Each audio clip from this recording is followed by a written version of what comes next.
اور دوسری بات یہ ہے کہ اس کے ساتھ ہنسی کو مت ملاؤ ورنہ دل پتھر کے ہو جائیں گے۔ یہ بھی بہت پتے کی بات ہے کہ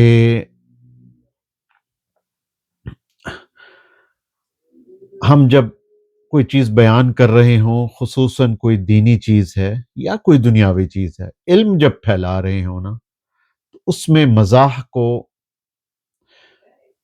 ایوائڈ کریں، خصوصاً اگر آپ کا تعلق بر اعظم ایشیا سے ہے، ایک مسلمان ملک سے ہے تعلق، کیونکہ مسلمان ممالک میں علم دین کا ایک بہت تقدس ہے، اور اس تقدس کا خیال رکھنا چاہیے، وہ تقدس پامال نہیں ہونا چاہیے۔ اور جب آپ مذاق کرنے لگتے ہیں تو پہلی بات تو یہ ہے کہ آپ کے اپنا جو دل ہے وہ پتھر ہو جاتا ہے، آپ کے اپنے اندر غرور آنے لگتا ہے۔ دوسری بات یہ ہے کہ لوگ بھی ہنسی مذاق میں بات کو اڑا دیتے ہیں، آپ کی بات میں وہ اثر نہیں رہ جاتا، وہ روب نہیں رہ جاتا۔ اور تیسری بات یہ ہے کہ آپ کی پکڑ ہو سکتی ہے، آپ نے مذاق میں ایک بات کہی اور اس بات کے اندر کوئی بھی قابل اعتراض پہلو نکلا تو آپ کی پکڑ ہو سکتی ہے، اس لیے مزاح کو مت ملائیں۔ تو یہ بہت بڑی ایک بات کی ہے امام سفیان الثوری نے۔ آگے نمبر 3، اپنے ذریعے علم کو زینت بخشو، علم کے ذریعے خود کو زینت مت دو۔ تو یہ بھی بہت پتے کی بات ہے، کتنا سنہری قول ہے امام سفیان الثوری کا کہ آپ کے ذریعے علم کو جو ہے وہ زینت ملنی چاہیے، اپنے اتنے خوبصورت طریقے سے علم کو بیان کرو کہ اس علم سے لوگوں کے دل بدلیں، قلوب بدلیں۔ ایسا نہ ہو کہ آپ جو ہے وہ اس علم کے ذریعے اپنے آپ کی نمائش کرنے لگیں اور خود نمائی کے لیے اس علم کو استعمال کرنے لگیں یا دنیا کے لیے استعمال کرنے لگیں۔ تو علم کو زینت بخشو، علم کے ذریعے خود کو زینت مت دو۔ آگے امام صاحب فرماتے ہیں، امام سفیان الثوری، نمبر 4، کہ علم دین کا طبیب ہے اور درہم دین کی بیماری ہے۔ جب طبیب ہی بیماری کو اپنی طرف کھینچے گا تو پھر دوسرے کا علاج کیسے کرے گا؟ تو اس میں بھی وہی ہے کہ علم کو اس طرح سے، خصوصاً دینی علم کو، دنیا کی طلب کا ذریعہ مت بناؤ، اللہ ماشاء اللہ۔ تو اس میں یہ ہے کہ علم جو ہے وہ اس کے حصول کا مقصد اور منشا یہی ہونا چاہیے کہ اللہ تعالی کی معرفت نصیب ہو، اللہ کا عرفان نصیب ہو اور اللہ تعالیٰ کا تقوی حاصل ہو۔ اس کے بعد آگے فرماتے ہیں کہ علم کا سب سے پہلا درجہ خاموشی، دوسرا توجہ سے سننا اور یاد کرنا، اور تیسرا اس پر عمل کرنا، اور چوتھا اسے پھیلانا ہے۔ تو اب اس میں دیکھتے ہیں نمبر 5 جو ہے، سب سے پہلا درجہ جو ہے وہ خاموشی ہے۔ خاموشی کس طرح سے ممد و معاون ثابت ہوتی ہے؟ اس کے لیے یہ ہے کہ جب بھی آپ علم حاصل کر رہے ہیں تو یا تو آپ کتاب پڑھ رہے ہیں تو وہ بھی آپ کتاب خاموش رہ کے پڑھیں گے، یا جس طرح بھی آپ پڑھنا چاہتے ہیں، لیکن آپ اس میں ادھر ادھر دوسروں سے باتیں نہیں کریں گے، اپنی توجہ کتاب کی طرف ہوگی۔ دوسری بات یہ ہے کہ جب علماء کی محفل میں بیٹھیں گے تو یہ دیکھ لیجئے کہ علماء آپ سے جو ہے وہ بہت آپ سے علم میں اور تقوی میں بہت بلند ہیں، اور ان کو اپنے سے بلند ہی جانیے۔ تو جب آپ علماء سے علم لے رہے ہیں تو خاموشی سے بیٹھیے اور ان کی سنیے، اپنی مت سنائیے، تاکہ آپ کچھ گین کر کے آئیں، ورنہ آپ کو حاصل کچھ نہیں ہوگا، آپ صرف ٹائم پاس کریں گے۔ تو آپ کیا ٹائم پاس کرنے کے لیے علماء کے پاس جا رہے ہیں، یا علم حاصل کرنے کے لیے ان کے پاس جا رہے ہیں؟ اس کے بعد جناب دوسرا، توجہ سے سننا اور یاد کرنا۔ پھر جو آپ سن رہے ہیں وہ توجہ سے سنیے اور اس کو یاد کیجئے، نوٹس لے لیں، بے شک زبان نہیں ہلائیں، نوٹس لے لیں، لکھ لیں، ریکارڈ کر لیں، جیسے بھی ہے، اور اس کو یاد کریں۔ اس کے بعد تیسرا، اس پر عمل کرنا۔ پھر وہ جو آپ نے علم سیکھا ہے اس پر عمل کیجئے، اور چوتھا پھر اس کو پھیلانا، اس کو پھیلائیے، اس کو پھیلائیے۔ علم کی زکوٰۃ ہوتی ہے، جس طرح مال کی زکوٰۃ ہوتی ہے نا، اس طرح علم کی بھی زکوٰۃ ہوتی ہے۔ تو علم کو پھیلائیے، علم کو عام کیجئے۔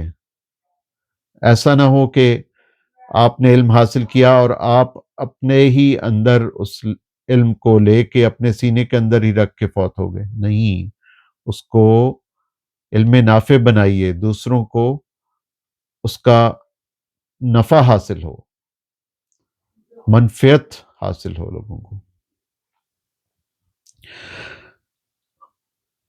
اس کے بعد نمبر 6 پہ یہ بات کہی ہے امام سفیان الثوری نے کہ فرائض کے بعد علم حاصل کرنے سے افضل عمل اور کوئی نہیں ہے۔ تو فرائض جو ہیں، یعنی فرائض کیا ہوئے؟ آپ نے زکوٰۃ دی، آپ نے نماز پڑھی، آپ نے روزے رکھے، اور اللہ تعالیٰ نے توفیق دی تو آپ نے حج بیت اللہ بھی کر لیا۔ تو اور جو اللہ تعالیٰ نے جو نواہی، جن چیزوں سے منع کیا ہے ان سے آپ بچ گئے، جن چیزوں کا حکم دیا ہے ان کو آپ نے حاصل کیا، ان پہ عمل کیا، ان کو بجا لائے۔ ان فرائض کی ادائیگی کے بعد علم حاصل کرنے سے افضل عمل اور کوئی نہیں ہے۔ تو جو بھی آپ کے فرائض ہیں، مثال کے طور پہ رزق حلال کمانا، یہ بھی ایک فرض ہے۔ اس کے بعد جو بھی ٹائم بچے تو اس کو علم حاصل کرنے کے اندر اس کو صرف کیا جائے، کیونکہ یہ افضل ترین عمل ہے۔ اور ایک حدیث کی روح سے عالم کی جو فضیلت ہے وہ عابد پر وہ ایسے ہے جیسے چاند کی فضیلت تاروں پہ ہوتی ہے۔ اور یہ حدیث میں نے فضائل اعمال میں پڑھی۔ آدمی کو چاہیے، نمبر 7، آدمی کو چاہیے کہ اپنی اولاد کو علم حاصل کرنے پر مجبور کرے، کیونکہ اس سے اس کے بارے میں پوچھا جائے گا۔ یہ بھی بہت ایک بڑا ایک تربیت کا نقطہ ہے، بچوں کی تربیت کا۔ ہمیں چاہیے کہ بچوں کو علم سکھائیں۔ علم کیسے سکھا سکتے ہیں بچوں کو؟ پہلی بات تو یہ ہے کہ اس علم پہ خود عمل کر رہے ہوں۔ وہ جو بھی ہمیں علم حاصل ہوا ہے بچوں کو وہ کر کے دکھائیں۔ ہم بچوں کو بتائیں کہ جی 5 وقت کی نماز ضروری ہے، تو بچوں کے سامنے خود بھی نماز پڑھیں اور ان کو اپنے ساتھ مسجد لے کے جائیں۔ ہم ان کو سکھانا چاہتے ہیں کہ بیٹا سچ بولو، تو خود ہمیشہ ان کے ساتھ سچ بولیں، اور ان کو اتنا علم حاصل کرنے پر ضرور مجبور کریں جو ان کے لیے ضروری ہے، اتنا علم کہ اللہ ایک ہے، اللہ کا کوئی شریک نہیں ہے، اور پیغمبر آخر الزمان صلی اللہ علیہ وآلہ وسلم کے بعد کسی نبی کی آمد نہیں ہونی، اور وہ آخری نبی ہیں، وہ خاتم النبیین ہیں۔ نماز کیسے پڑھی جاتی ہے، زکوٰۃ کیسے ادا کی جاتی ہے، زکوٰۃ کے مستحق کون ہوتے ہیں، روزے کے کیا لوازمات ہیں، روزہ کیسے رکھا جاتا ہے، کس وقت سحور کیا جاتا ہے، کس وقت افطار کیا جاتا ہے، تو اور پھر اس کے بعد آگے جو ہے جب بچے اس سٹیج پہ آ جائیں کہ جب وہ اسکول جا رہے ہوں، تو ان کو اتنے علم کے لیے ضرور مجبور کیا جائے۔ یہ نہیں میں کہہ رہا کہ مارا پیٹا جائے، لیکن ان کو بڑے پیار سے ڈسپلن کر کے بہت پیار سے ان کو مجبور کیا جائے کہ وہ پڑھیں، وہ اپنے امتحان کی تیاری کریں، اور جب ان کے میٹرک کے اور ایف ایس سی کے یا او لیولز اور اے لیولز کے امتحان ہو، اس پہ بھی ان کو پڑھائی کی ترغیب دی جائے، ایسا نہ ہو کہ وہ وقت ضائع کرتے چلے جائیں اور علم حاصل نہ کر سکیں۔ یہ بھی بہت پتے کی بات ہے۔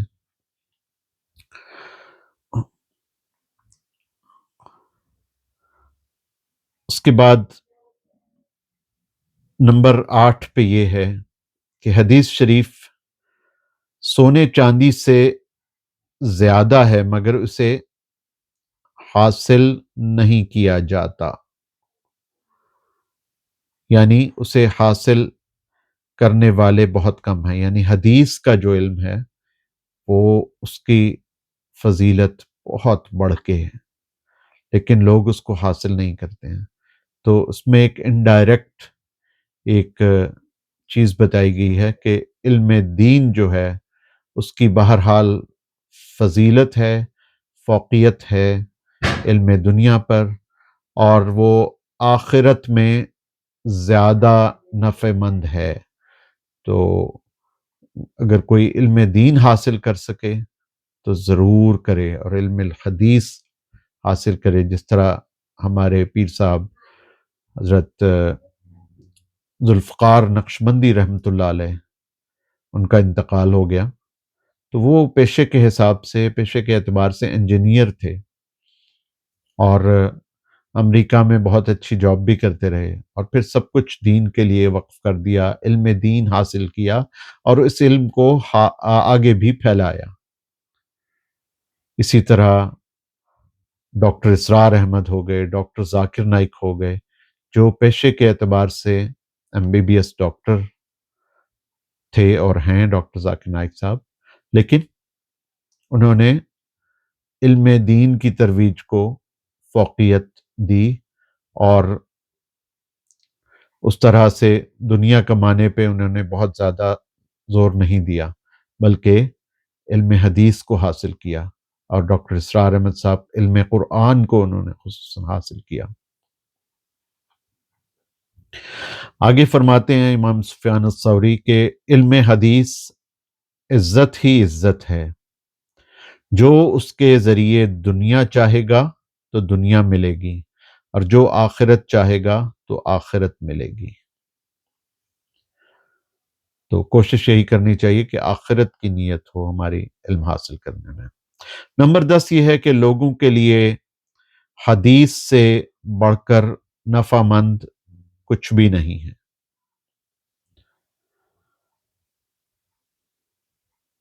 تو اس میں بھی علم دین کی فضیلت بیان کی گئی ہے۔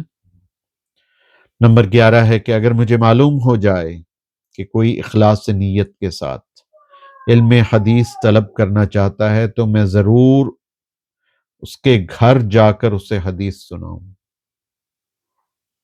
اتنی فضیلت ہے۔ اور یہ وہ زمانہ تھا جب حدیثیں اکٹھی کی جا رہی تھیں، جو کہ پہلے ضرور وہ ان کی تدوین ہو چکی تھی، چھوٹی چھوٹی کتابیں بن چکی تھیں، لیکن چھوٹی کتابوں کو بڑی کتابوں میں منتقل کرنے کا مرحلہ تھا، اور کچھ ایسی حدیث تھیں بہت سی جو کہ سینہ در سینہ منتقل ہو رہی تھیں، ان کو بھی لکھنے کا ایک مرحلہ تھا کہ ان کو ایک جگہ پہ کیا جائے تاکہ ایک علم بن سکے۔ تو محدثین نے اس پہ بہت کام کیا، اور آج کے دور میں بھی محدث موجود ہیں جو کہ ایسی جگہوں پہ جاتے ہیں کہ جہاں پہ علم حدیث پہ کام کیا گیا، علم حدیث کی صحت پہ بحث کرتے ہیں، اور حدیث کے راویوں پہ بات کرتے ہیں، اور دیکھتے ہیں کہ حدیث صحیح ہے کہ نہیں ہے، اور اس کی تشریح کرتے ہیں۔ اس میں مولانا ابراہیم صاحب، جو ابن بشیر کے نام سے مشہور ہیں، اہل حدیث کے بہت بڑے عالم ہیں اور محدث ہیں، ہمیں ان کی قدر کرنی چاہیے۔ اس کے بعد ہے کہ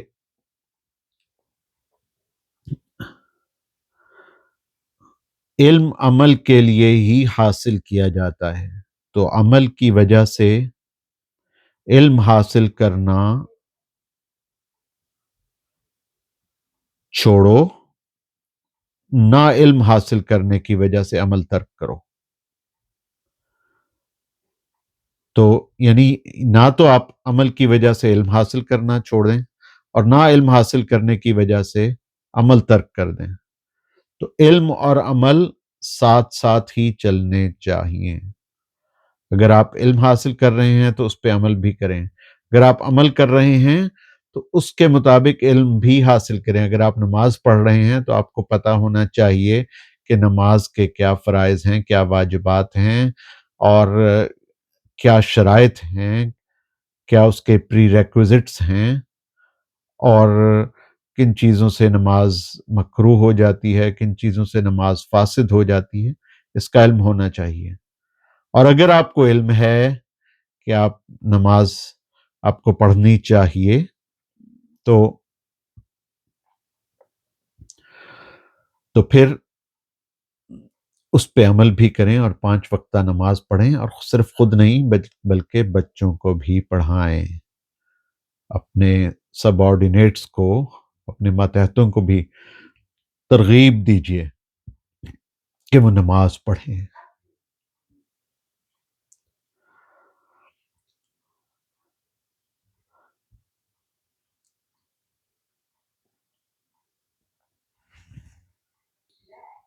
آگے نمبر 14، امام سفیان الثوری رحمۃ اللہ علیہ فرماتے ہیں کہ میں چاہتا ہوں کہ حدیث شریف کے معاملے میں کہیں میری پکڑ نہ ہو جائے، کوئی غلطی کوتاہی نہ ہو جائے، چھوٹ جاؤں، نجات ہو جائے۔ اتنا یعنی کہ علماء کو، محدثین کو ڈر ہوتا تھا کہ کوئی غلط حدیث روایت نہ کر جائیں، کوئی غلط بات منہ سے نہ نکل جائے حدیث کی تشریح کرتے ہوئے۔ اور آج بھی بہت سے علماء ان چیزوں کا بہت خیال رکھتے ہیں، اور خیال رکھنا بھی چاہیے۔ لیکن کچھ لوگوں کے ہم نے دیکھا ہے کہ وہ بہت غیر محتاط گفتگو کر جاتے ہیں، ایسا نہیں ہونا چاہیے۔ اللہ تعالیٰ سے ڈرنا چاہیے، اور کہ اللہ تعالیٰ کسی آپ کی بات سے ناراض نہ ہو جائے، کوئی ایسی آپ کی بات نہ ہو جائے جس سے کسی کی توہین کا پہلو نکلتا ہو، کوئی ایسی بات نہ ہو جائے جس پہ آپ کی پکڑ ہو جائے، کوئی ایسی بات نہ ہو جائے جس سے کسی کی دل آزاری ہو جائے، کوئی ایسی بات نہ ہو جائے جس سے آپ بے عملی کی ترغیب دے رہے ہوں، کوئی ایسی بات نہ آپ کے منہ سے نکل جائے جو قرآن و سنت کی تعلیمات کے منافی ہو۔ تو اللہ تعالیٰ یہ جو 14 فرمودات تھے اس پہ عمل کرنے کی توفیق عطا فرمائیے۔ میرے لیے بھی آپ دعا کیجیے گا۔ وآخر دعوانا ان الحمد للہ رب العالمین والصلاة والسلام علی اشرف الانبیاء والمرسلین۔